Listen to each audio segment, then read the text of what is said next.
Diouf fi yëpp ak kan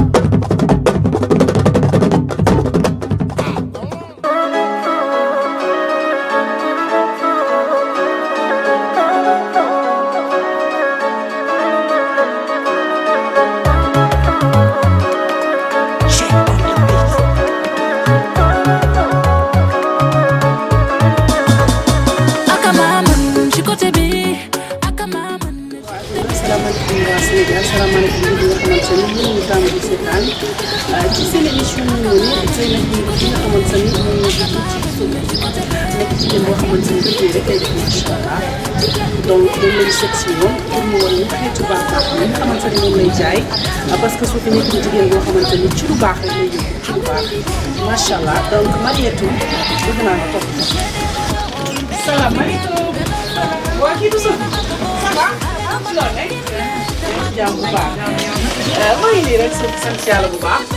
surtout waa Chronique TV ñoo la seet si woon tey ci seen émission noo mëne pour nga wan say xeetu baax baax parce que gis nañu Dakar kenn la présenté kenn ci lu baax rek ngay jaay daal yu baax saabu marque yére marque ñu ngi lay nuyu bu baax.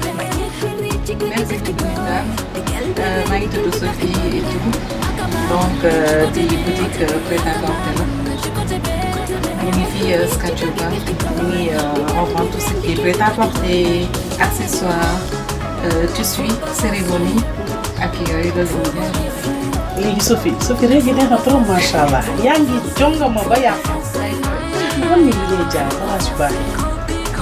donc dañu bëri ay variétés. am nañu nous par exemple on est plus ci prêt-à-porter daal. parce que suñu clientèle comme ça fait longtemps ñu ngi ci macha allah léegi am nañu 10 ans ci prêt-à-porter bi donc la clientèle évolue en fait. clientèle bi avant ay disquettes la ñu donc au fur et à mesure ñu dem ba dañoo dem ba léegi ay dames lañu donc dañu sol loo xam ne ay yére dames lay nekk en fait ay yére dames am nañu tamit ay yére disquettes et tout mais léegi dames yi dañu gën a privilégié. léegi Sophie wat yi nga am. Sophie daal daa bëri fii xale fashion. donc ñu ngi actuellement pour préparer 15 août bi par exemple maa ngi leen di présenter benn veste pour mu am jiitalam ni muy jiital bi donc supposons que ak fête yi di ñëw surtout 15 août bi di ñëw nga jël ko boole ko ak bagage bu ndaw bi donc da ngay am tenue bu rafet pour les fêtes. ok et puis c'est classe c'est classique. et puis xam nga day génn en fait ce sont des tenues yoo xam ne mun na dem soirée mun na dem ay cocktail et tout donc c'est ça. Sophie bii nan la tudd. tuddee naa la ko. léegi nag Sophie ñu jàllaat ci leneen parce que gis nañ fi haut yu am classe moo nekk fii ensemble jaune bi neex na moom trop génn ko ñu xool. ak été bi par exemple parce que été bi du ñu ngi ci été. donc lii par exemple c'est fashion c'est supposons nga boole chemisier cache-cœur bi. nga boole ko pantalon bas large bi da ngay am quelque chose de magnifique franchement. rafet na trop macha allah Sophie xam am na naa ñaari couleurs yëpp c'est flashy en fait. ok te bas large am bas large dafa xewaat dafa xewaat en fait dafa habillé dafa classe. ok voilà. bii moom da ngay dégg jàmm macha allah xale jigéen ñi ñuy seetaan ñëw leen fii de ngeen seet si Sophie nekk Scat Urbam di jaay xeetu sañse yu baax Sophie bu ñu jógee foofu lii dafa mel ne tamit aussi jupe la bu nice macha allah. lii nag moo tudd la c'est une jupe taille haute. moom ay volants nii donc c'est très joli taille haute la donc da nga koy sol boole ko ak say hauts yu baax supposons nga boole ñaar yi par exemple yu rafet ngay am. donc jupe bi c'est une jupe taille haute. donc ñu boole ko ak haut bi.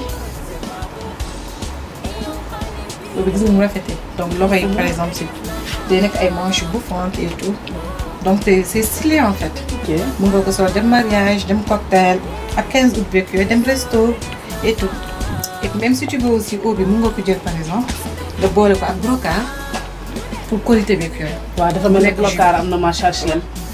am na HLM ñun tamit am nañ ko yu baax yi la.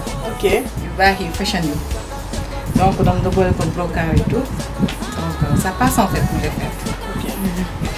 léegi bu ñu jógee foofu dañuy jàll li nga xamante ne moom moo di aussi ba léegi ci eau yi parce que eau yu am classe la am fii bu ñu continuer di leen wan eau yi sax yaakaar nañ ni fi lay fanaan bii nag. Ni par exemple sont des hauts d'âme donc dafa am ñoo xam ne léegi presque la majorité des femmes des dames plutôt dañuy voiler ou bien ñu musoor ce sont des habits yoo xam ne day jot des muur day muur lépp des muur yëpp et tout donc et puis c'est habillé en fait nañ ci nekk à l'aise parce que parfois il y a des femmes fortes yoo xam ne bëgguñu des habits yoo xam ne da leen di serrer et autres donc on essaye avec Sophie Chic et Glam. Tout est possible. On essaie de s'adapter en fait selon clientèle bi demande yuy bëgg et tout selon leur demande et tout donc c'est ça. D'accord dafa mel ne rouge bordeaux la ñuy seet fii ak benn rouge. Oui mais ce sont des robes en fait robe paillette la nii bu am fente donc il y en a aussi en noir.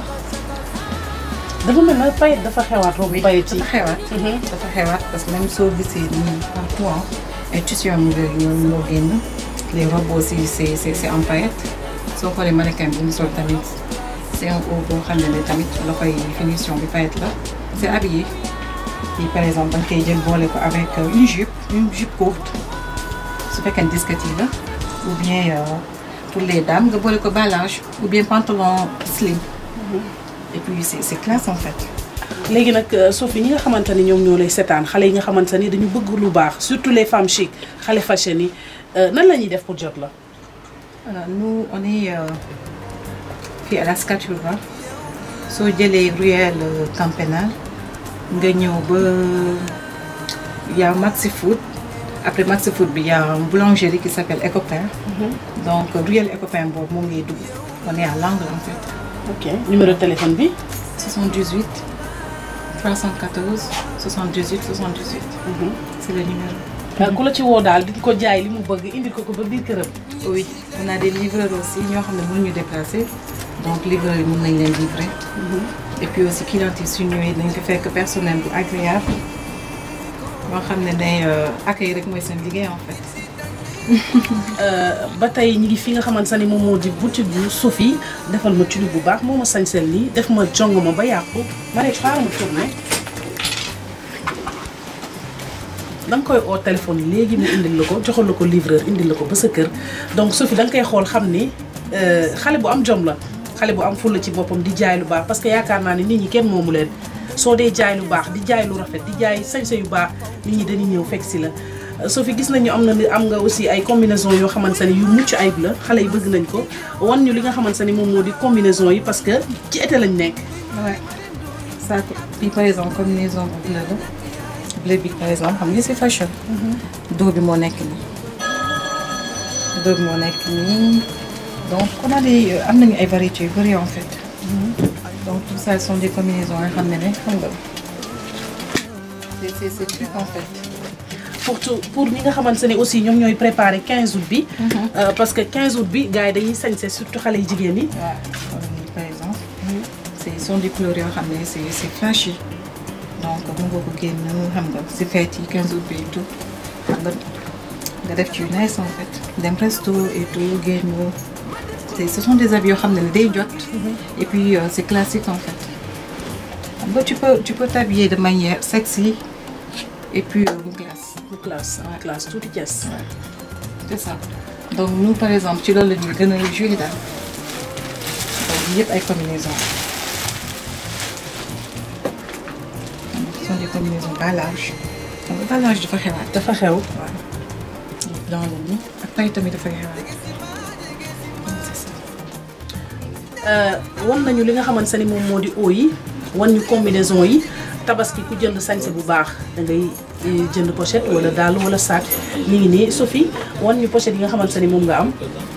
donc c'est genre de pochette en fait pochette yi la doré donc on a am na ay style yu bëri en fait.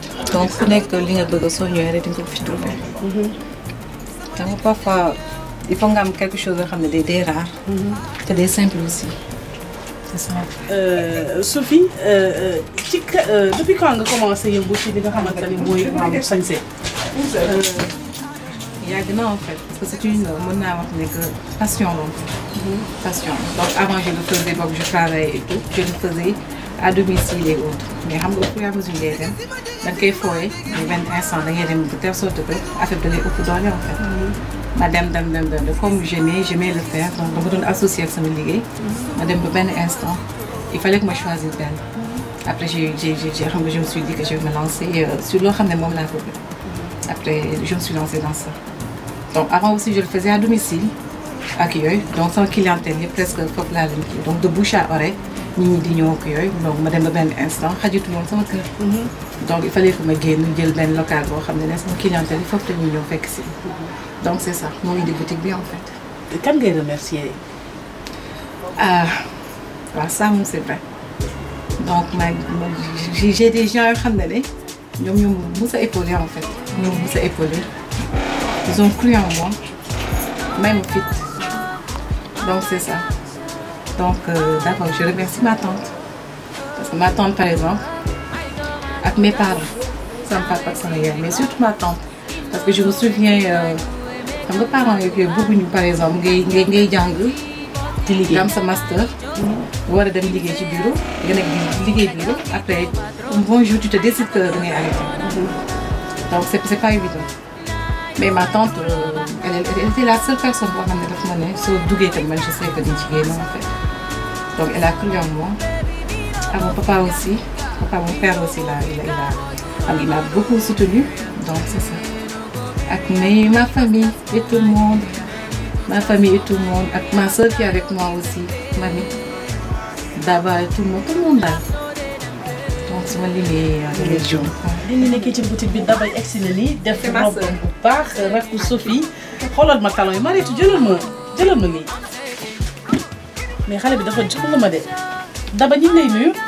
waaw maa ngi leen fay. di nuyu ñi ñuy seetaan. bon di leen wax ni man moom fii moom franchement sama boutique la. man sama Sophie c'est une sœur certes bon waxuma ko pour jàppale ko mais moom xam na ne man du ma dem marché. ci moom laay jëndee lu ma sol du matin au soir ci moom laa koy yëg man moom may solo franchement. te yenn saa yi bon d'habitude la plupart du temps lu ma sol dañu ma naan yow Daba yow da ngay sol lu raar may leen man lu ma sol lu xew man damay xool li ma jàpp ma sol ko. te Sophie moom franchement bagage yu muy indi du ay bagage yu xew moom day indi bagage yoo xamante ne tout le temps mën nga ko sol donc moom li muy indi di xew man déjà loolu moom mu gën a neex ci boutique bi moom macha allah bagage am dafay raar te lu mu indi aussi tamit série limitée la koy def voilà donc ku fi bëgg lu raar lu soft lu chic loo xamante ne passe partout la franchement da ngay ñëw ci Sophie. lan nga koy ñaanal. waaw li ma koy ñaanal. ndax xam nga ni koo xamante ne ba muy raam dala doon yóbbu kon xam nga bés bu doxee dalay boot. dëgg la lu leer nga wax. voilà donc nag li ma koy ñaanal sama xol laa ko tuddee yàlla na toog ba boutique yi nekk ay chaîne yenn saa yi damay am benn soxla bu jant ne ko ay Sophie dama am benn xew wala Sophie dama am benn raam mu ne déedéet xoolal coonee fay nekk rek mais dina ñëw xool benn affaire ne ma waa léegi demal après ñu wax prix bi donc xam nga kon kooku jiitalul xaalis dafa jiital d'abord comme ni ñu wax bëgg mode bëgg kuy sañse bëgg ñu defar bu baax donc vraiment loolu laa koy ñaanal yàlla na dem ba boutique yi nekk ay chaîne macha allah ndaxte lekkul dara daal bàyyi ñu. waaw macha allah maa ngi koy ñaanal bu baax vraiment fi mu bëgg egg yàlla eggal ko fa lépp lu mu dugg yàlla teg ci loxo ci barke Nabi Moustapha barke Serigne Babacar. taalibe Cheikh bi est-ce que kontaan nañu bu baax wax sa mbaax waaye du yàq dara ci sa mbaax. kontaan nañu bu baax ndax nee nañu nga baax say mbokk ñëw di la ko seddal yàlla na jëm kanam yàlla na nga ubbi ay boutique yu bëri macha allah ca kaw ca kanam. mu nekkoon seen émission Noo Mënee ngeen ànd ak Systémita di leen jox rendez-vous ci yeneen Noo Mënee ngeen ànd ak man ak waa Chronique TV di remercier bu baax ki nga xamante ne mooy suñu caméraman bi Mariétou xale ñi bi 16h egg 22h. Mon chéri, mon chocolat.